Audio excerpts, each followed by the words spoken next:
हाँ जी जोजा सुनाओ ਕੀ ਹਾਲ जरा ਚਾਲ बता दो जी ਤੁਸੀਂ ਸੁਣਾਓ ਵਿਰਕ ਸਾਹਿਬ ਕਿੰਨੇ ਟਾਈਮ ਹੋ ਗਿਆ ਤੁਸੀਂ ਅੱਜ ਜਲਦੀ ਛੁੱਟੀ ਬਾਬੇ ਕਰ ਰਹੇ ਹੋ। ਟਾਈਮ ਜੁਮਾ ਸੀ ਨਾ ਤੇ ਅੱਛਾ ਆਪਣਾ 1 ਵਜੇ ਛੁੱਟੀ ਹੋਈ ਹੈ ਸਹੀ ਹੈ। ਤੇ 2 ਵਜੇ ਜੁਮਾ ਪੜਿਆ ਤੇ ਫਿਰ ਮੈਂ ਉੱਥੋਂ ਨਿਕਲਿਆ ਤੇਰੇ ਨੂੰ ਆ ਗਿਆ। ਹੂੰ ਗੁੱਡ ਬਾਕੀ ਜੁਮੇ ਦਿਨ ਮਤਲਬ ਤੁਹਾਨੂੰ ਜਲਦੀ ਛੁੱਟੀ ਜਾਣੀ 2 ਵਜੇ। ਤੁਹਾਡੀ ਤਾਂ ਪੂਰੀ ਛੁੱਟੀ ਹੈ ਸਾਡੀ ਸਾਡਾ ਨਹੀਂ। ਜੁਮੇ ਅਸਲ ਕਲੋਜ਼ ਹੁੰਦਾ ਹੈ। ਸਾਡਾ ਬਿਜ਼ਨਸਮੈਨ ਬੰਦੇ ਦਾ ਇਹ ਫਾਇਦਾ ਹੈ ਨਾ। ਚਲੋ ਸਾਡੀ ਇਤਵਾਰ ਦੀ ਛੁੱਟੀ ਹੈ ਤੇ ਤੁਹਾਡੀ ਜੁਮੇ ਦੀ। ਸਹੀ ਗੱਲ ਹੈ। ਸੁਣਾਓ ਹੋਰ ਕੋਈ ਨਵੀਂ ਤਾਜ਼ੀ ਅਲਹਮਦੁਲਿਲਾ ਠੀਕ ਠਾਕ। ਕਿ ਰਾਤ को क्या आपकी कचहरियां दी। ਕਚਹਿਰੀ ਬਾਬੇ ਤੈਨੂੰ ਪਤਾ ਜੱਟਾਂ ਨੇ ਵਸਦੀ ਹੈ। हाँ हाँ ये तो गल रखे ਉਹਦੇ ਜੱਟ ਤਿੰਨ ਜਗ੍ਹਾ ਲੱਭਦੇ ਨੇ ਜਾਂ ਕਚਹਿਰੀ ਤੇ ਜਾਂ ਥਾਣੇ ਤੇ ਜਾਂ ਢਾਬੇ ਦੇ। ढाबे सही गल चलो कोई नहीं। ਤੇ ਤੂੰ ਉਹ ਫਿਲਮ ਆ ਰਹੀ ਹੈ ਕੈਨੀਮਲ ਉਹ 'ਚ ਗਾਣਾ ਗਾਇਆ ਗਿਆ ਅਰਜਨ ਵੈਲੀ ਮੁੰਡਾ। जरा फिल्म मैं उन आई थिंक सो तेरे सोशल मीडिया ਤੇ ਦੇਖੀ ਸੀ ਮੈਂ ਉਹਦੀ ਪ੍ਰਮੋਸ਼ਨ ਕਰ ਰਹੇ ਸਨ ਬੋਬੀ ਦਿਓਲ ਤੇ ਆਈ ਥਿੰਕ ਰਣਵੀਰ ਕਪੂਰ ਰਣਵੀਰ ਕਪੂਰ ਤੇ ਉਂਝ ਕੋਈ ਮੂਵੀ ਦਾ ਟ੍ਰੇਲਰ ਸ਼ੇਲਰ ਨਹੀਂ ਦੇਖਿਆ ਪਿਛਲੀ ਨਾ ਹੀ ਕੋਈ ਗਾਣਾ ਉਹ 'ਚ ਉਸ ਮੂਵੀ ਦੀ ਜਿਹੜੀ ਮੇਰੇ ਖਿਆਲ ਹੈ ਉਹਨੂੰ ਪ੍ਰਮੋਸ਼ਨ ਮਿਲੀ ਹੈ ਨਾ ਉਹ ਸਿਰਫ ਅਰਜਨ ਵੈਲੀ ਗਾਣੇ ਤੇ ਮਿਲੀ ਹੈ। ਅੱਛਾ ਤੇ ਜਿਹੜਾ ਅਰਜਨ ਮੁੰਡਾ ਸੀ ਨਾ ਉਹ ਆਪਣੇ ਜੱਟਾਂ ਦਾ ਮੁੰਡਾ ਸੀ ਵੀਰ ਕਬੀਲੇ ਨਾਲ ਦਾ ਤਲਕ ਸੀ ਤੇ ਜ਼ਿਮੀਂਦਾਰ ਘਰਾਣਾ ਸੀ ਉਹਨਾਂ ਦਾ। ਤੇ ਅੱਛਾ ਮਾਸ਼ਾਅੱਲਾ ਬੜਾ ਚੰਗਾ ਮੁੰਡਾ ਸੀਗਾ ਕਹਿੰਦੇ ਕਿ ਉਹ ਗਰੀਬਾਂ ਦੀ ਬਥੇਰੀ ਮਦਦ ਕਰਦਾ ਹੁੰਦਾ ਉਸ ਸੀ। ਮੂਵੀ ਦੇ ਅੰਦਰ ਉਹ ਗਾਣਾ ਹੈ। ਉਸ ਮੂਵੀ ਦੇ ਅੰਦਰ ਅਰਜਨ ਅੱਛਾ ਵੈਲੀ ਦਾ ਗਾਣਾ ਹੈ ਤੇ ਉਹ ਜਿਹੜਾ ਆਪਣਾ ਹੈਗਾ ਨਾ ਉਹਦਾ ਅਸਲ ਨਾਂ ਤਾਂ ਅਰਜਨ ਹੈ ਲੇਕਿਨ ਕਿਸੇ ਜਗ੍ਹਾ ਤੇ ਨਾ ਉਹਨੇ ਕਿਸੇ ਪੁਲਿਸ ਵਾਲੇ ਦੇ ਹੱਥ ਤੋੜਿਆ ਸੀਗਾ ਉਸ ਅੱਛਾ ਤੋਂ ਬਾਅਦ ਉਹ ਉਹਨੂੰ ਵੇਲੀ ਵੇਲੀ ਨਾਮ ਉਹਦਾ ਪੈ ਗਿਆ ਅਰਜਨ ਵੈਲੀ। ਠੀਕ ਠੀਕ ਠੀਕ ਲੁਧਿਆਣੇ ਦੇ ਰਹਿਣ ਪੁਲਿਸ ਵਾਲਾ ਵਾਲੇ ਸੀਗਾ ਨਾਲ ਕਿਉਂ ਮਤਲਬ ਉਹਦਾ ਕੋਈ ਲੜਾਈ ਝਗੜਾ ਹੋ ਗਿਆ ਸੀ ਜਾਂ ਕਿਉਂਕਿ ਇਨਸਾਨ ਗਰੀਬਾਂ ਦੀ ਬੜੀ ਮਦਦ ਕਰਦਾ ਹੁੰਦਾ ਸੀ ਤੇ ਅੱਛਾ ਕਿਸੇ ਗਰੀਬ ਗਰੀਬ ਨਾਲ ਜ਼ਿਆਦਤੀ ਹੋ ਰਹੀ ਸੀ ਕਿ ਉਸ ਜਗ੍ਹਾ ਤੇ ਉਹਨਾਂ ਨੇ ਆਪਣਾ ਚਲਾਇਆ ਜ਼ਬਰਦਸਤ ਤੇ ਨਹੀਂ ਇਹ ਗੰਡਾਸਾ ਤੇ ਮਾਸ਼ਾਅੱਲਾ ਅੱਲਾ ਦੇ ਹੁਕਮ ਨਾਲ ਰੱਬ ਦੀ ਸਾਡੇ ਤੇ ਮਿਹਰ ਹੈ ਨਾ ਜੱਟਾਂ ਦੇ ਕਿ ਚਾਹੇ ਉਹ ਜਗ੍ਹਾ ਜੱਟ ਤੋਂ ਲੈ ਕੇ ਜਾਂ ਦੁੱਲਾ ਪੱਟੀ ਹੋਵੇ ਜਾਂ ਜੂਰਾ ਮੋੜ ਹੋਵੇ ਜਾਂ ਫਿਰ ਜਿਸ ਤਰ੍ਹਾਂ ਤੁਸੀਂ ਗੱਲ ਕਰ ਰਹੇ ਹੋ ਮੇਰੇ ਸਾਹਿਬ ਅਰਜਨ ਵੈਲੀ ਦੀ ਤੇ ਗਰੀਬਾਂ ਵਾਸਤੇ ਤੇ ਸਾਰਿਆਂ ਨੇ ਆਵਾਜ਼ ਚੁੱਕੀ ਹੈ ਇਹ ਗੱਲ ਇਹ ਗੱਲ ਤੇ ਸ਼ਹਾਦਤਾਂ ਵੀ ਦਿੱਤੀਆਂ ਨੇ ਬਸ ਅੱਲਾਹ ਪਾਕ ਸਾਨੂੰ ਵੀ ਤੌਫੀਕ ਦੇਵੇ ਕਿ ਅਸੀਂ ਜਿਹੜੇ ਸਾਡੇ ਆਬਾ ਅਜਦਾਦ ਨੇ ਉਹਨਾਂ ਦੇ ਨਕਸ਼ੇ ਕਦਮ ਤੇ ਚੱਲੀਏ। ਚਲੋ ਗੁੱਡ ਹੋ ਗਿਆ ਜੀ ਜ਼ਬਰਦਸਤ ਤੇ ਮੈਂ ਨਹੀਂ ਦੇਖੀ ਹੈ ਯਾਰ ਉਹ ਨਹੀਂ ਉਹ ਬੜੀ ਮਜ਼ੇਦਾਰ ਗਾਣਾ ਸੁਣੀ ਅੱਜ ਅੱਛਾ ਅੱਛਾ ਤੇ ਜਿਹੜਾ ਹੈਗਾ ਨਾ ਆਪਣਾ ਉਹਨੇ ਮਜ਼ੇ ਦੀ ਗੱਲ ਹੈ ਕਿ ਜਦੋਂ 47 ਦੀ ਵੰਡ ਹੋਈ ਨਾ ਹੂੰ ਤੇ ਉਹਨਾਂ ਨੇ ਕਿਹੜਾ ਮੁਸਲਮਾਨ ਖਾਨਦਾਨ ਸੀ ਨਾ ਉਹਨਾਂ ਦੇ ਪਿੰਡ ਉਹਨਾਂ ਦੀ ਬੜੀ ਹਿਫਾਜ਼ਤ ਕੀਤੀ ਉਹਨਾਂ ਨੇ ਅਰਜਨ ਵੈਲੀ ਹਰਾਂ ਨੇ ਅਰਜਨ ਵੈਲੀ ਅੱਛਾ ਉਹਨਾਂ ਨੇ ਅੱਛਾ ਬੜੀ ਮਜ਼ੇ ਦੀ मतलब ਗੱਲ ਹੈ। अर्जुन वैली विरक हाँ ने सही सही ਬਿਲਕੁਲ ਬਿਲकुल ठीक हो गया ਜਿਹੜਾ ਇਸ ਗਾਣੇ ਦੇ ਅੰਦਰ ਜਿਹੜਾ ਬੇਸ ਤੇ ਗਾਣਾ ਬਣਾਇਆ ਗਿਆ ਨਾ ਉਹ ਇੱਕ ਮੇਲੇ ਦੌਰਾਨ ਇਹਨਾਂ ਨੇ ਕੋਈ ਠੱਗ ਸੀਗੇ ਕੋਈ ਉੱਥੇ ਦੇ ਨਾ ਉਹਨਾਂ ਦੀ ਨਸਾਇਆ ਉਹਨਾਂ ਨੂੰ ਉੱਥੋਂ ਨਾ अच्छा ਇਹਦੇ ਵਿੱਚ ਇੱਕ ਫਿਕਰਾ ਗਾਣੇ ਵਿੱਚ ਬੋਲਦਾ ਕਿ ਸਾਨਾ ਆਗੂ ਫਿਰਦੇ ਜੱਟ अच्छा ਤੇ ਉਸ ਤੋਂ ਬਾਅਦ ਇਹ ਬੋਲਦਾ ਹੈ ਕਿ दारू ਵਾਲੀ ਖੋਲੀ ਚੱਕ ਨੱਸ ਗਏ ਜਿਹੜੇ ਯਾਰ ਸੀ ਸਿਰਫ दारू ਦੇ ਯਾਨੀ ਕਿ ਜਿਹੜੇ मैं ਪੱਕੇ के ਯਾਰ सिर्फ ਨੇ शराब पीने से नाल ਉਹ ਤਾਂ ਨੱਸ ਨੂੰ ਸਕੇ ਉੱਥੋਂ ਲੇਕਿਨ ਜਿਹੜੇ ਸੀ ਪੱਕੇ ਯਾਰ ਉਹਦੇ ਨਾਲ ਹੀ ਲੜੇ ਉੱਥੇ। अच्छा भाई ਹਾਂ ਇਹ ਵੈਸੇ ਵੀ ਸਾਡੇ ਵਾਸਤੇ ਵੀ ਬੜਾ ਸਬਕ ਹੈ ਕਿ ਆਪਣੇ ਯਾਰ ਬੇਲੀ ਉਹ ਬਣਾਓ ਜਿਹੜੇ ਤੁਹਾਡੇ ਨਾਲ ਖਲੋਣ। ए नस्ली ते असली ना यार संगी होना चाहिए कोई शक नहीं जी वैसे भी ते जिले दोस्ती दी गल होवे तो जटां दी गल ना होवे ते मेरे ख्याल ना इंसाफी हुंदी जटां दी यारी ते जटां दी दोस्ती ते मशहूर है दुनिया च ਇਹ ਗੱਲ ਨਹੀਂ कि जट दी दोस्ती दूध दे मुच्छ वर्गी हुंदी। ਦੂਜਾ ਸਾਡੇ ਲੋਕਾਂ ਦੀ ਨਾ ਇੱਕ ਬੜੀ ਇਹ ਹੋ ਗਈ ਹੈ ਕਿ ਹੁਣ ਸਾਡੀ ਕੋਈ ਪੰਜਾਬੀ ਗਾਣਾ ਆਉਂਦਾ ਨਾ ਉੱਤੇ ਹਰ ਬੰਦਾ ਰੀਲ ਬਣਾਏਗਾ ਲੇਕਿਨ ਉਹਦੀ ਇਤਿਹਾਸ ਨਹੀਂ ਕੋਈ ਵੀ ਪੜ੍ਹੇਗਾ ਉਹ ਗਾਣਾ ਕਿਉਂ ਕੀਤਾ ਗਿਆ ਸਾਡੇ ਕਿਉਂਕਿ ਅਕਸਰ ਪੰਜਾਬੀ ਗਾਣੇ ਜਿਹੜੇ ਆ ਨਾ ਉਹਨਾਂ ਪਿੱਛੇ ਕੋਈ ਨਾ ਕੋਈ ਸਟੋਰੀ ਹੁੰਦੀ ਹੈ। ਇਹ ਗੱਲ ਹੈ ਕੋਈ ਸ਼ੱਕ ਨਹੀਂ ਸੀ ਮਤਲਬ ਜਿੰਨੀਆਂ ਮੂਵੀਜ਼ ਬਣੀਆਂ ਨੇ ਅਜੇ ਤੱਕ ਹੁਣ ਤਾਂ ਕਿ ਅਸੀਂ ਐਪਰੀਸ਼ੀਏਟ ਕਰਦੇ ਹਾਂ ਐਵੇਂ ਵਿਲ ਕਰਾਂ ਐਵੇਂ ਬਿਲਕੁਲ ਕਿ ਇਹਨਾਂ ਨੇ ਜੂਨਾ ਮੋੜ ਮੂਵੀ ਬਣਾਈ ਹੈ ਮੇਰਾ ਮਤਲਬ ਸੁਫਿਆਨ ਦੀ ਵਜ੍ਹਾ ਤੋਂ ਹੁਣ ਰੀਸੈਂਟਲੀ ਇਤਫਾਕ ਹੋਇਆ ਜਿਵੇਂ ਕਿ ਤੁਹਾਡੇ ਉੱਤੇ ਫੋਨ ਤੇ ਗੱਲ ਵੀ ਹੋ ਰਹੀ ਸੀ ਤੇ ਯਾਰਾ ਵੀਰ ਸਾਹਿਬ ਤੁਸੀਂ ਕੀ ਕਰ ਰਹੇ ਯਾਰ ਮੈਂ ਕਹਿ ਰਿਹਾ ਮੂਵੀ ਦੇਖ ਰਹੇ ਮੂਵੀ ਦੇਖ ਰਹੇ ਤੇ ਇੱਕ ਉਹਨਾਂ ਦਾ ਕੰਟੈਂਟ ਐਸਾ ਕੰਟੈਂਟ ਹੁੰਦਾ ਹੈ ਕਿ ਜੇ ਤੁਸੀਂ ਫੈਮਿਲੀ ਬੈਕ ਕੇ ਦੇਖ ਸਕਦੇ ਹੋ ਫੈਮਿਲੀ ਦੇ ਮਤਲਬ ਤੁਸੀਂ ਫੈਮਿਲੀ ਨਾਲ ਪੂਰੀ ਫੈਮਿਲੀ ਤੁਹਾਡੀ ਇੰਜੋਏ ਕਰ ਸਕਦੀ ਹੈ ਉਸ ਮੂਵੀ ਨੂੰ। ਦੂਸਰੀ ਗੱਲ ਇਹ ਹੈ ਕਿ ਉਹਨਾਂ ਨੇ ਆਪਣਾ ਇਤਿਹਾਸ ਦਿਖਾਇਆ ਆਪਣੀ ਤਾਰੀਖ ਦਿਖਾਈ ਹੈ ਠੀਕ ਹੈ ਆਪਣੇ ਹੀਰੋਜ਼ ਨੇ ਜਿਹੜੇ ਫਰੀडम ਫਾਈਟਰ ਸੀ ਉਹਨਾਂ ਨੂੰ ਪ੍ਰਮੋਟ ਕਰ ਰਹੇ ਨੇ ਤੇ ਹੁਣ ਮੇਰਾ ਨਹੀਂ ਖਿਆਲ ਕਰਨਾ ਕਿ ਸਾਡੇ ਜਿਹੜੇ ਉਸਤੇ ਵਾਚ ਕਰਨ ਵਾਲੇ ਬੰਦੇ ਨੇ ਸਾਡੇ ਪੰਜਾਬੀ ਜ਼ਹਿਰੀ ਗੱਲ ਪੰਜਾਬੀ ਨੇ ਅਕਸਰੀਅਤ 99.9% ਹੀ ਸ਼ਾਇਦ ਕੁਝ ਪਰਸੈਂਟੇਜ ਪੰਜਾਬੀ ਨਾ ਬੋਲਣ ਵਾਲੀ ਹੋਵੇ ਲੇਕਿਨ ਉਹਨਾਂ ਚ ਵੀ ਨਾ ਉਹਨਾਂ ਨੇ ਸ਼ਾਇਦ ਕਿਸੇ ਬੰਦੇ ਨੇ ਕੋਈ 10% ਬੰਦੇ ਨੇ ਦੇਖਿਆ ਹੋਇਆ ਸੁਣਿਆ ਹੋਵੇ ਕਿ ਯਾਰ ਇਹ ਜੱਟ ਜੂਨਾ ਮੋੜ ਹੈ ਕੌਣ ਸੀ ਠੀਕ ਹੈ ਤੇ ਇਹਦਾ ਮਤਲਬ ਅਗਰ ਇਹਨਾਂ ਨੇ ਮੂਵੀ ਬਣਾਈ ਹੈ ਤੇ ਇਸ ਤੇ ਕਿਉਂ ਬਣਾਈ ਆਇਆ ਕਿ ਬੰਦਾ ਮੂਵੀ ਬਣਾਉਣ ਦੇ ਉਹ ਡਿਜ਼ਰਵ ਕਰਦਾ ਵੀ ਸੀ ਕਿ ਨਹੀਂ ਕਰਦਾ ਇਹ ਸੀ। ਗੱਲ ਇਹ ਗੱਲ ਹੈ। ਤੇ ਹੁਣ ਜਿਸ ਤਰ੍ਹਾਂ ਕਿ ਮੈਨੂੰ ਜੂਨੇ ਮੋੜ ਦੇ ਬਾਰੇ ਤੇ ਪਤਾ ਸੀ, ਲੇਕਿਨ ਜਿਹੜਾ ਉਹਦਾ ਵੱਡਾ ਭਾਈ ਸੀ ਕਿਸ਼ਨਾ, ਕਿਸ਼ਨ ਮੈਨੂੰ ਉਹਦੇ ਬਾਰੇ ਚ ਨਹੀਂ ਪਤਾ ਸੀ। ਤੇ ਮੈਂ ਮੂਵੀ ਦੇਖੀ ਹੈ, ਫਿਰ ਕਿਸ਼ਨੇ ਦੇ ਬਾਰੇ ਚ ਵੀ ਥੋੜਾ ਸਟੱਡੀ ਕੀਤੀ ਹੈ। ਤੇ ਮਤਲਬ ਆਖਣੇ ਦਾ ਮਕਸਦ ਇਹ ਵੇ, ਇਤਨੀ ਲੰਬੀ ਗੱਲ ਕਰਨ ਦਾ ਮਕਸਦ ਇਹ ਵੇ ਕਿ ਸਾਡੇ ਪੰਜਾਬੀਆਂ ਨੂੰ ਚਾਹੀਦਾ ਹੈ, ਕਿ ਸਾਡੇ ਜੱਟਾਂ ਨੂੰ ਵੀ ਚਾਹੀਦਾ ਹੈ, ਸਾਡੇ ਔਰ ਆਲ ਓਵਰ ਪੰਜਾਬੀਆਂ ਨੂੰ ਚਾਹੀਦਾ ਹੈ। ਸਾਡਾ ਤੇ ਮੰਨਣਾ ਹੈ ਵਿਰਕ ਸਾਹਿਬ ਕਿ ਜੱਟ, ਕਿ ਗੁੱਜਰ, ਕਿ ਰਾਜਪੂਤ, ਕਿ ਹਰਾਈ, ਮਤਲਬ ਪੰਜਾਬ ਦੇ ਜਿੰਨੀਆਂ ਜ਼ਾਤਾਂ ਨੇ ਉਹ ਸਾਰੀਆਂ ਇੱਕ ਨੇ। ਠੀਕ ਹੈ ਠੀਕ ਹੈ, ਇਹਨਾਂ ਦੀ ਸਭ ਤੋਂ ਬੜਾ ਜਿਹੜਾ ਰਿਸ਼ਤਾ ਹੈ, ਸਭ ਤੋਂ ਬੜਾ ਜਿਹੜਾ ਇਹਨਾਂ ਦਾ ਰਿਲੇਸ਼ਨ ਹੈ ਉਹ ਪੰਜਾਬੀਜ਼ਮ ਹੈ। ਪੰਜਾਬੀ ਤੇ ਸਾਨੂੰ ਵੈਸੇ ਵੀ ਮੈਂ ਪਿਛਲੇ ਦਿਨਾਂ ਵੀ ਕੁਝ ਪੋਸਟ ਵਗੈਰਾ ਵੀ ਕੀਤੀਆਂ ਨੇ, ਕੁਝ ਵੀਡੀਓ ਵਗੈਰਾ ਵੀ ਬਣਾਈਆਂ ਸਨ ਉਹਦੇ ਤੇ, ਕਿ ਸਾਡੇ ਸਾਰਿਆਂ ਨੂੰ ਚਾਹੀਦਾ ਹੈ ਕਿ ਅਸੀਂ ਆਪਣੇ ਕਾਸਟ ਸਿਸਟਮ ਤੋਂ ਬਾਹਰ ਨਿਕਲ ਕੇ ਨਾ ਆਪਣੇ ਪੰਜਾਬ ਵਾਸਤੇ ਕੁਝ ਕਰੀਏ, ਬਿਲਕੁਲ ਕਿਉਂਕਿ ਦਿਨ ਬਾਅਦ ਦਿਨ ਸਾਡਾ ਪੰਜਾਬ ਲੁੱਟਦਾ ਜਾ ਰਿਹਾ ਹੈ। ਲੋਕ ਸਾਡੇ ਪੰਜਾਬ ਨੂੰ ਖਤਮ ਕਰਨ ਦੀ ਕੋਸ਼ਿਸ਼ ਕਰ ਰਹੇ ਨੇ, ਤੇ ਸਾਡੇ ਪੰਜਾਬੀਆਂ ਨੂੰ ਚਾਹੀਦਾ ਹੈ ਕਿ ਇਸ ਚੀਜ਼ ਤੋਂ ਖਤਮ ਹੋ ਕੇ ਆਪਣੇ ਪੰਜਾਬ ਦੇ ਬਾਰੇ ਵਿੱਚ ਸੋਚਣ। ਲੇਕਿਨ ਬਾਹਰ ਤੁਸੀਂ ਇਹ ਬਹੁਤ ਅੱਛੀ ਚੀਜ਼ ਦੱਸ ਰਹੇ ਹੋ ਕਿ ਮਤਲਬ ਬਾਲੀਵੁੱਡ ਵਿੱਚ ਜਾਂ ਸੌਰੀ ਇੰਡੀਅਨ ਮੂਵੀਜ਼ ਵਿੱਚ ਮਤਲਬ ਪੰਜਾਬੀ ਗਾਣੇ ਚ ਫਿਰ ਇਸ ਤਰ੍ਹਾਂ ਦਾ ਕੰਟੈਂਟ ਆਣਾ ਬਹੁਤ ਅੱਛੀ ਗੱਲ ਹੈ। ਇੱਕ ਅੱਛੇ ਫਿਕਰਾ ਸੁਣਿਆ ਹੋਣਾ ਨਾ ਕਿ ਬਾਲੀਵੁੱਡ ਕੀ ਸਾਡੇ ਕੇ ਸਾਨੂੰ ਤਾਂ ਹਾਲੀਵੁੱਡ ਵਾਲੇ ਜਾਣਦੇ ਹਾਲੀਵੁੱਡ ਵਾਲੇ ਜਾਣਦੇ, ਮਤਲਬ ਉਸ ਤੇ ਕਿਹਾ ਸੀ ਕਿ ਹਾਲੀਵੁੱਡ ਕੇ ਸਾਡੇ ਗਏ ਬਾਲੀਵੁੱਡ ਸਾਨੂੰ ਤਾਂ ਉਦੋਂ ਉੱਤੇ ਵਾਲੇ ਜਾਣਦੇ ਨੇ, ਕੋਈ ਸ਼ੱਕ ਨਹੀਂ ਸੀ, ਕੋਈ ਸ਼ੱਕ ਨਹੀਂ। ਤੇ ਦੂਸਰਾ ਹੈ ਕਿ ਸਾਡੇ ਤੁਸੀਂ ਦੇਖ ਲਓ ਇੱਥੇ ਜਿਹੜੀ ਸ਼ੋਬਿਜ਼ ਇੰਡਸਟਰੀ ਹੈ ਪਾਕਿਸਤਾਨ ਦੀ, ਇਹ ਪੰਜਾਬੀ ਕਲਚਰ ਤੋਂ ਬੜਾ ਦੂਰ ਹਟ ਰਹੇ ਨੇ, ਲੇਕਿਨ ਇਹਨਾਂ ਨੇ ਇਸੇ ਵਾਸਤੇ ਕਿ ਐਗਜ਼ਿਸਟ ਵੀ ਨਹੀਂ ਕਰ ਰਹੇ ਨਾ, ਤੇ ਕਰ ਵੀ ਮਸਲਾ ਇਹ ਵੀ ਹੈ। ਇਹਨਾਂ ਨੇ ਇੱਕ ਫਿਲਮ ਬਣਾਈ ਹੈ ਆਪਣੀ, ਉਹ ਜੱਟਾਂ ਦੀ ਜਿਹੜੀ ਸੀਗੀ ਮੋਲਾ ਜੱਟ, ਉਹਨੇ ਹਰ ਰਿਕਾਰਡ ਉਹਨੇ ਕਾਇਮ ਕੀਤਾ ਹੈ। ਨਹੀਂ ਪਹਿਲੇ ਵੀ ਮੋਲਾ ਜੱਟ ਦੀ ਵਜ੍ਹਾ ਤੋਂ ਪੰਜਾਬੀ ਇੰਡਸਟਰੀ ਬੂਸਟ ਤੇ ਗਈ ਸੀ, ਠੀਕ ਹੈ, ਲੋਕਾਂ ਨੇ ਇਹਦਾ ਕੰਟੈਂਟ ਦੇਖਣਾ ਸ਼ੁਰੂ ਕੀਤਾ ਤੇ ਉਸ ਤੋਂ ਬਾਅਦ ਮੋਲਾ ਜੱਟ ਜੈਸਾ ਕੰਟੈਂਟ ਇਹਨਾਂ ਨੇ ਨਹੀਂ ਬਣਾਇਆ ਹੈ। ਮਤਲਬ ਤਾਰੀਖ ਦੇ ਉੱਤੇ ਇਹਨਾਂ ਨੇ ਫਿਲਮਾਂ ਨਹੀਂ ਬਣਾਈਆਂ ਨੇ, ਆਪਣੇ ਫਰੀडम फाइटर ਦੇ ਉੱਤੇ ਮੂਵੀਜ਼ ਨਹੀਂ ਬਣਾਈਆਂ ਨੇ, ਜਾਂ ਜਿਹੜੇ ਅੱਛੇ ਰੀਅਲ ਕੰਟੈਂਟ ਸਨ ਸਾਡੇ ਕੋਲ ਉਹਨਾਂ ਤੇ ਰੀਅਲ ਸਟੋਰੀ ਦੇ ਮੂਵੀਜ਼ ਨਹੀਂ ਬਣਾਈਆਂ ਨੇ, ਤੇ ਫਿਲਮ ਇੰਡਸਟਰੀ ਕਲੈਸ਼ ਕਰ ਗਈ ਹੈ।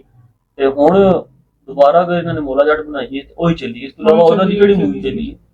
ਇਹ ਚੱਲਦੀਆਂ ਮੂਵੀ ਹੁਣ ਅੱਜ ਕੱਲ੍ਹ ਉਹ ਜਿਹੜੇ ਸਾਂਝਾ ਪੰਜਾਬ ਦਾ ਰਲ ਕੇ ਫਿਲਮਾਂ ਬਣਾ ਰਹੇ ਨੇ, ਆਪਣੇ ਠਾਕੁਰ ਹੋਣੀ ਹੋ ਗਏ, ਠਾਕੁਰ ਹਰੀ ਹੋ ਗਏ, ਉਹਨਾਂ ਦੀ ਫਿਲਮਾਂ ਬੜੀਆਂ ਚੱਲਣ ਦੀਆਂ ਨੇ, ਲੇਕਿਨ ਇਹਦੇ ਮੁਤਾਬਕ ਦੇਖੋ ਦੂਸਰੇ ਪਾਸੇ ਸਾਡੀ ਜਿਹੜੀ ਉਰਦੂ ਫਿਲਮਾਂ ਬਣਾ ਰਹੇ ਨੇ ਉਹ ਫਲਾਪ ਹੋ ਰਹੀਆਂ ਨੇ, ਕੋਈ ਖਾਸ ਰਿਜ਼ਲਟ ਨਹੀਂ ਆ ਰਿਹਾ। ਸਟੋਰੀ ਨਹੀਂ ਹੈ, ਸਟੋਰੀ ਨਹੀਂ ਹੈ, ਨਾ ਹੀ ਕੋਈ ਹਿਸਟਰੀ ਦੇ ਵਾਲੇ ਦਾ ਕੋਈ ਕੰਟੈਂਟ ਹੈ, ਨਾ ਹੀ ਕੋਈ ਥੋੜਾ ਅੱਜ ਦੇ ਵਾਲੇ ਦਾ ਕੋਈ ਕੰਟੈਂਟ ਹੈ। ਉਂਝ ਹੀ ਬੇਹਯਾ ਟਾਈਪ ਦਾ ਇਸ ਤਰ੍ਹਾਂ ਦਾ ਕੰਟੈਂਟ ਬਣਾ ਰਹੇ ਨੇ ਕਿ ਮਤਲਬ ਫੈਮਿਲੀ ਬੈਕ ਹੀ ਨਹੀਂ ਦੇਖ ਸਕਣਾ। ਦੂਸਰਾ ਤੁਸੀਂ ਅਕਸਰ ਨਾ ਆਪਣੇ ਡਰਾਮੇ ਦੇਖਿਆ ਹੋਵੇਗਾ ਕਿ ਸਾਡਾ ਅਗਰ ਤੁਸੀਂ ਕਿਸੇ ਨੂੰ ਗਰੀਬ ਘਰ ਦੀ ਕੁੜੀ ਦਿਖਾਉਣਾ ਹੈ ਨਾ, ਉਹਦੇ ਸਿਰ ਤੇ ਦੁਪੱਟਾ ਹੋਏਗਾ, ਉਹਦੇ ਕੱਪੜੇ ਪੂਰੇ ਹੋਣਗੇ। ਅਗਰ ਤੁਸੀਂ ਕਿਸੇ ਨੂੰ ਅਮੀਰ ਦਿਖਾਉਣਾ ਹੈ ਨਾ, ਉਹਦਾ ਸਿਰ ਵੀ ਨੰਗਾ ਹੋਏਗਾ, ਉਹਦੇ ਪੈਰ ਗਿੱਟੇ ਵੀ ਨੰਗੇ ਹੋਣਗੇ। ਫੈਸ਼ਨ ਅਮੀਰ ਹੋਣਾ ਇਹ ਤੇ ਨਹੀਂ ਹੈ ਕਿ ਤੁਸੀਂ ਬਗੈਰਤ ਹੋ ਜਾਓ, ਤੇ ਅਮੀਰ ਸਾਡੇ ਹੁਣ ਤੁਸੀਂ ਤਾਂ ਇਹਨਾਂ ਚੀਜ਼ਾਂ ਨੂੰ ਦੇਖ ਕੇ ਸਭ ਕੁਝ ਸਿੱਖਣਾ ਹੈ ਨਾ, ਜੋ ਸਾਨੂੰ ਨਜ਼ਰ ਆ ਰਿਹਾ ਹੈ ਉਹੀ ਅਸੀਂ ਅਪਣਾਈ ਵੀ ਜਾ ਰਹੇ ਹਾਂ, ਤੇ ਉਹਨੂੰ ਅਸੀਂ ਆਪਣਾ ਕਲਚਰ ਸਮਝਦੇ ਨੇ। ਬਸ ਸਾਨੂੰ ਚਾਹੀਦਾ ਜੀ ਕਿ ਅੱਛੀ ਗੱਲ ਹੈ, ਮਤਲਬ ਦੇਖੋ ਤੁਸੀਂ ਆਏ ਹੋ ਇੱਕ ਗੱਪਸ਼ਪ ਹੀ, ਤੁਸੀਂ ਆਏ ਹੋ ਗੱਪਸ਼ਪ ਹੀ ਹੋ ਗਈ ਭਰਾ ਨਾਲ, ਦੂਸਰੀ ਗੱਲ ਹੈ ਤੁਸੀਂ ਬਹੁਤ ਅੱਛੀ ਗੱਲ ਵੀ ਮਤਲਬ ਦੱਸ ਦਿੱਤੀ ਮੈਨੂੰ, ਤੇ ਮੈਂ ਇਨਸ਼ਾਅੱਲਾ ਸਟੱਡੀ ਵੀ ਕਰਾਂਗਾ ਤੇ ਗਾਣਾ ਸੁਣਾਂਗਾ ਵੀ। ਜ਼ਰੂਰੀ ਗੱਲ ਨਹੀਂ ਹੈ ਪੰਜਾਬੀ ਤੁਹਾਡੇ ਨਾਲ ਵੀ ਗੱਲ ਸਾਂਝੀ ਕਰਾਂਗੇ, ਤੇ ਜ਼ਰੂਰੀ ਗੱਲ ਨਹੀਂ ਹੈ ਕਿ ਤੁਸੀਂ ਗਾਣਾ ਜਿਹੜਾ ਨਾ ਉਹ ਸਿਰਫ ਇੱਕ ਐਂਟਰਟੇਨਮੈਂਟ ਦੀ ਸੈਂਸ ਵਿੱਚ ਸੁਣੋ। ਤੁਸੀਂ ਕੋਈ ਵੀ ਚੀਜ਼ ਹੈ ਨਾ ਉਹਦਾ ਇੱਕ ਨੈਗੇਟਿਵ ਪਹਿਲੂ ਵੀ ਹੁੰਦਾ ਹੈ ਤੇ ਇੱਕ ਪੋਜ਼ਿਟਿਵ ਪਹਿਲੂ ਵੀ ਹੁੰਦਾ ਹੈ, ਤੇ ਸਾਨੂੰ ਚਾਹੀਦਾ ਕਿ ਅਸੀਂ ਉਸ ਪੋਜ਼ਿਟਿਵ ਪਹਿਲੂ ਨੂੰ ਦੇਖੀਏ, ਸੁਣੀਏ ਔਰ ਉਸਨੂੰ ਸਿੱਖੀਏ।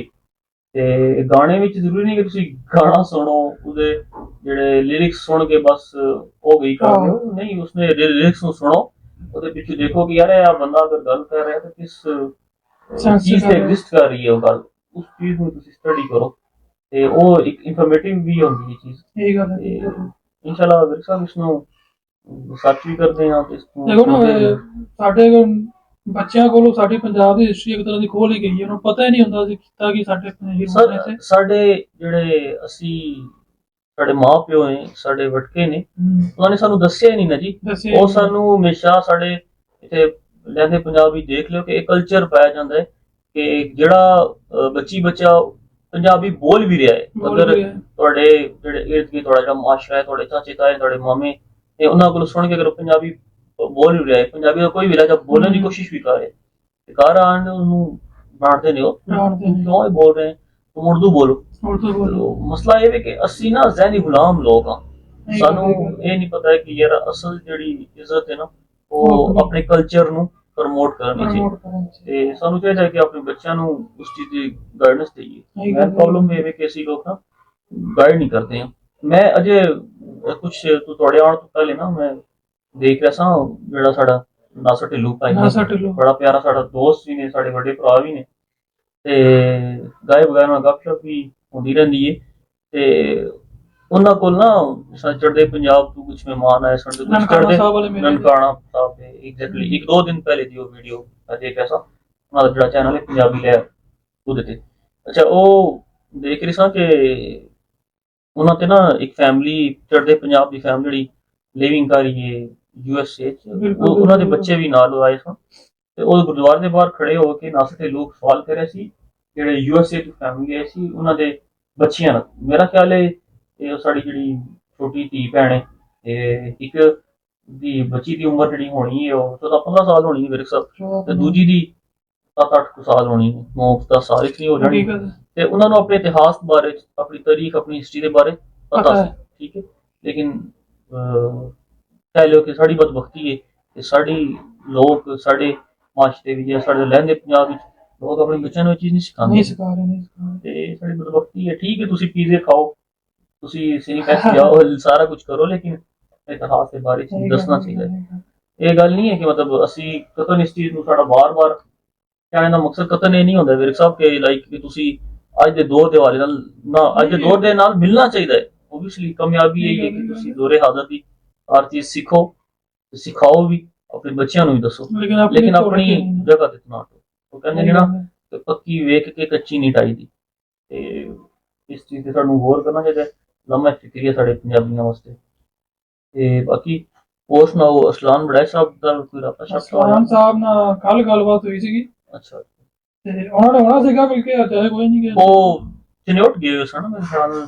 ਚਨਿਓਟ ਸੀਗੇ ਕੋਈ ਆਪਣਾ, ਉਹਨਾਂ ਨੇ ਤੇ ਕੰਮ ਕਰ ਸੀਗਾ ਉਹਨਾਂ ਨੂੰ। ਅੱਛਾ, ਕੋਈ ਜ਼ਿਮੀ ਸ਼ਿਮੀ ਦਾ ਮਾਮਲਾ ਮੇਰੀ ਵੀ ਗੱਲ ਹੋਈ ਸੀ ਜ਼ਿਮੀ ਬਾੜੀ ਦੇ ਚੱਕਰ। ਬਸ ਜੇ ਅੱਲਾ ਚਾਹੇ ਜੱਟਾਂ ਨੂੰ ਸਹੀ ਗੱਲ ਹੈ, ਜ਼ਿਮੀਆਂ ਜੱਟਾਂ ਨੂੰ ਲੈ ਕੇ ਬਹਿ ਗਈਆਂ ਨੇ। ਮੈਨੂੰ ਲੱਗਦਾ ਹੈ ਕਿ ਜਿਹੜਾ ਸਾਡੇ ਕੋਲ ਪੂਰਾ ਇੱਕ ਪਲੈਨਿੰਗ ਦੇ ਨਾਲ ਸਾਡਾ ਕਲਚਰ ਸਾਡੇ ਕੋਲ ਖੋਇਆ ਗਿਆ ਹੈ। ਅਗਰ ਸਾਡੇ ਜੇ ਕਲਚਰ ਦੁਬਾਰਾ ਅਪਣਾਇਆ ਜਾਂਦਾ ਨਾ ਸ਼ਾਇਦ ਦੁਬਾਰਾ ਫਿਰ ਸਾਡੇ ਚ ਕੋਈ ਤੁੱਲੇ ਪੱਟੀ ਵਰਗਾ ਬੰਦਾ ਉੱਠ ਜਾਂਦਾ। ਐਸਾ ਹੀ ਹੈ ਜੀ, ਐਸੇ ਅਹਿਮਦ ਖਲੜ ਉੱਠ ਪੈਂਦਾ ਕੋਈ ਨਾ ਕੋਈ ਸ਼ੱਕ ਨਹੀਂ। ਇਸ ਚ ਹੁਣੇ ਵੀ ਇਸ ਤਰ੍ਹਾਂ ਦੇ ਪੁੱਤਰ ਮਾਵਾਂ ਜੰਮ ਰਹੀਆਂ ਨੇ ਪੰਜਾਬ ਵਿੱਚ ਜਿਹੜੇ ਆਪਣੇ ਪੰਜਾਬੀ ਨਾਲ, ਆਪਣੇ ਪੰਜਾਬ ਨਾਲ, ਆਪਣੀ ਮਿੱਟੀ ਨਾਲ ਪਿਆਰ ਕਰਦੀਆਂ ਨੇ। ਗੱਲ ਨਹੀਂ, ਲੇਕਿਨ ਸਿਰਫ ਉਹਨਾਂ ਨੂੰ ਰਾਸ਼ਨ ਦੀ ਸਿਰਫ ਕਿਵੇਂ ਆਪਣਾ ਕਲਚਰ, ਆਪਣਾ ਇਤਿਹਾਸ। ਐਕਚੁਅਲੀ ਪਤਾ ਹੈ ਵਿਰਕ ਸਾਹਿਬ, ਮੈਂ ਇੱਥੇ ਗੱਲ ਇੱਕ ਹੋਰ ਛੋਟੀ ਜਿਹੀ ਕਰਾਂਗਾ ਕਿ ਸਾਡੀ ਇੱਕ ਤੇ ਕੁਛ ਹਕੂਮਤੀ ਲੈਵਲ ਤੇ ਐਸੇ ਕੰਮ ਕੀਤੇ ਗਏ ਨੇ, ਕੁਛ ਵੀ ਸਾਡੇ ਘਰਾਂ 'ਚ ਵੀ ਇਸ ਤਰ੍ਹਾਂ ਦੀ ਮਹਿਫਲਾਂ ਨਹੀਂ ਨੇ ਕਿ ਸਾਨੂੰ ਨਾ ਇਹੀ ਸਮਝਾਇਆ ਗਿਆ ਜੀ ਕਿ ਜਿਸ ਤਰ੍ਹਾਂ ਕਿ ਤੁਸੀਂ ਕੁਝ ਦਿਨ ਪਹਿਲੇ ਹੀ ਮਤਲਬ ਅਸੀਂ ਵੀਡੀਓ ਵੀ ਬਣਾਈ ਸੀ ਉਸ ਕੰਟੈਂਟ ਤੇ, ਜਿਵੇਂ ਚੌਧਰੀ ਸਾਹਿਬ ਨੇ ਕਿਹਾ ਸੀ ਕਿ ਜੀ ਪੰਜਾਬੀ ਕੋਈ ਲੜਨ ਵਾਲੇ ਲੋਕ ਨਹੀਂ ਨੇ। ਮਤਲਬ ਸਾਡੇ ਬੱਚਿਆਂ ਦੇ ਦਿਮਾਗ ਵਿੱਚ ਇਹ ਪਾਇਆ ਗਿਆ ਜੀ ਕਿ ਸ਼ਾਇਦ ਅਸੀਂ ਜਿਹੜੇ ਨਾ ਉਸ ਤਰ੍ਹਾਂ ਦੇ ਲੋਕ ਜਾਂ ਸਾਡੀ ਕੋਈ ਹਿਸਟਰੀ ਨਹੀਂ ਹੈ। ਹਾਲਾਂਕਿ ਐਸੀ ਕੋਈ ਗੱਲ ਨਹੀਂ ਤੇ ਪੰਜਾਬੀ ਉਹ ਸਭ ਤੋਂ ਸਟਰੋਂਗ ਹਿਸਟਰੀ ਨਾ ਤੇ ਬਰੇ ਸਗੀਰ ਤੇ ਪਾਕੋ ਹਿੰਦ ਤੇ ਪੰਜਾਬੀਆਂ ਦੀ ਸਭ ਤੋਂ ਸਟਰੋਂਗ ਹਿਸਟਰੀ। ਠੀਕ ਹੈ, ਸਾਡੀ ਜਿਹੜੀ ਜ਼ੁਬਾਨ, ਸਾਡਾ ਜਿਹੜੀ ਸੀ ਜ਼ੁਬਾਨ ਬੋਲਦੇ ਆ, ਸਾਡੀ ਮਾਂ ਬੋਲੀ, ਇਹਦੀ 5500 ਸਾਲ ਪੁਰਾਣੀ ਹਿਸਟਰੀ। ਠੀਕ ਹੈ, ਫਿਰ ਪੰਜਾਬ ਤੋਂ ਪਹਿਲੇ ਪੰਜਾਬ ਦਾ ਸਾਨੂੰ ਇਹ ਬੜੀ ਕਿਹਾ ਜਾਂਦਾ ਕਿ ਜੀ ਪੰਜਾਬੀ ਸਿੱਖਾਂ ਦੀ ਜ਼ੁਬਾਨ ਹੈ। ਨਹੀਂ, ਇਹ ਤੇ ਗਲਤ ਹੈ ਨਾ, ਉਂਝ ਇਲੌਜੀਕਲੀ ਗੱਲ ਹੈ। ਸਿੱਖੀਜ਼ਮ ਤੇ ਮੈਂ ਅਗਰ ਗਲਤ ਨਹੀਂ ਗਾ ਤੇ 1699 1500 ਦੀ ਇਹਦੇ ਦੌਰਾਨੀ ਚ ਆਇਆ ਹੈ ਤੇ ਪੰਜਾਬੀ ਤੇ ਜਿਵੇਂ ਤੁਹਾਨੂੰ ਪਹਿਲੇ ਦੱਸਿਆ 5500 ਸਾਲ ਪੁਰਾਣੀ ਜ਼ੁਬਾਨ ਹੈ ਤੇ ਇਹ ਉਂਝ ਸਾਡੀ ਇਲੌਜੀਕਲੀ ਗੱਲ ਹੈ। ਸਾਨੂੰ ਇਸ ਚੀਜ਼ ਤੇ ਬਾਹਰ ਨਿਕਲਣਾ ਚਾਹੀਦਾ ਤੇ ਸਿੱਖ ਹੋ ਗਏ ਜਾਂ ਮੁਸਲਮਾਨ ਹੋ ਗਏ ਜਾਂ ਹਿੰਦੂ ਹੋ ਗਏ ਜਾਂ ਕ੍ਰਿਸਚਨ ਹੋ ਗਏ, ਪੰਜਾਬ ਵਿੱਚ ਵਸਣ ਵਾਲਿਆਂ ਦੀ ਸਾਰਿਆਂ ਦੀ ਜ਼ੁਬਾਨ ਪੰਜਾਬੀ ਹੈ। ਸਿਰਫ ਇੱਕ ਸਿੱਖਾਂ ਦੀ ਜਾਂ ਮੁਸਲਮਾਨਾਂ ਦੀ ਜਾਂ ਹਿੰਦੂਆਂ ਦੀ ਨਹੀਂ, ਸਾਰਿਆਂ ਦੀ ਜ਼ੁਬਾਨ ਪੰਜਾਬੀ ਹੀ ਹੈ। ਸਾਨੂੰ ਇਸ ਚੀਜ਼ ਤੇ ਮਾਣ ਹੈ ਅਲਹਮਦੁਲਿਲਾ। ਸਪੈਸ਼ਲੀ ਮਤਲਬ ਸਾਨੂੰ ਚਾਹੀਦਾ ਹੈ ਜਿਹੜੀ ਸਾਡੀ ਯੰਗ ਜਨਰੇਸ਼ਨ ਹੈ, ਜਿਸ ਤਰ੍ਹਾਂ ਕਿ ਸਾਡੀ ਫੈਡਰੇਸ਼ਨ ਦਾ ਵੀ ਇਹੀ ਕੰਮ ਹੈ, ਸਾਡੀ ਜੱਟ ਫੈਡਰੇਸ਼ਨ ਐਂਡ ਯੂਨਿਟੀ ਦਾ ਇਹੀ ਕੰਮ ਹੈ। ਅਸੀਂ ਚਾਹੁੰਦੇ ਹਾਂ ਕਿ ਸਾਡੀ ਨੌਜਵਾਨ ਨਸਲ, ਸਾਡੇ ਜਿਹੜੇ ਜਵਾਨ ਨੇ ਉਹ ਇਸ ਕੰਮ ਦਰ ਆਉਣ ਕਿ ਅਗਲੀ ਨਸਲ ਜਿਹੜੀ ਹੈ ਨਾ ਉਹ ਸਾਡੀ ਆਟੋਮੈਟਿਕਲੀ ਸਾਡੀ ਪੰਜਾਬੀ ਦੀ ਤਰਫ ਨਾ ਮਤਵੱਜੋ ਹੋ ਜਾਏਗੀ। ਤੇ ਇਨਸ਼ਾਅੱਲਾ ਇਸ ਚੀਜ਼ ਤੇ ਅਸੀਂ ਵਰਕ ਕਰ ਰਹੇ ਹਾਂ, ਔਰ ਇਸ ਚੀਜ਼ ਤੇ ਅਸੀਂ ਇਨਸ਼ਾਅੱਲਾ ਫਿਊਚਰ ਵਿੱਚ ਕੁਝ ਪਲੈਨਿੰਗ ਵੀ ਨੇ, ਉਹ ਵੀ ਇਨਸ਼ਾਅੱਲਾ ਲੈ ਕੇ ਆਵਾਂਗੇ ਵੀਰ ਸਾਹਿਬ। ਇਨਸ਼ਾਅੱਲਾ ਰੱਬ ਖੈਰ ਕਰੇਗਾ, ਪੰਜਾਬੀ ਮਰਨ ਵਾਲੀ ਜ਼ੁਬਾਨ ਨਹੀਂ, ਨਾ ਹੀ ਕਦੇ ਮਰੇਗੀ ਇਨਸ਼ਾਅੱਲਾ ਰੱਬ ਨੇ ਖੈਰ ਕੀਤਾ। ਤੇ ਹੋਰ ਇਹ ਨਵੀਆਂ ਤਾਜ਼ੀਆਂ ਬਸ ਠੀਕ ਠਾਕ ਅਲਹਮਦੁਲਿਲਾ।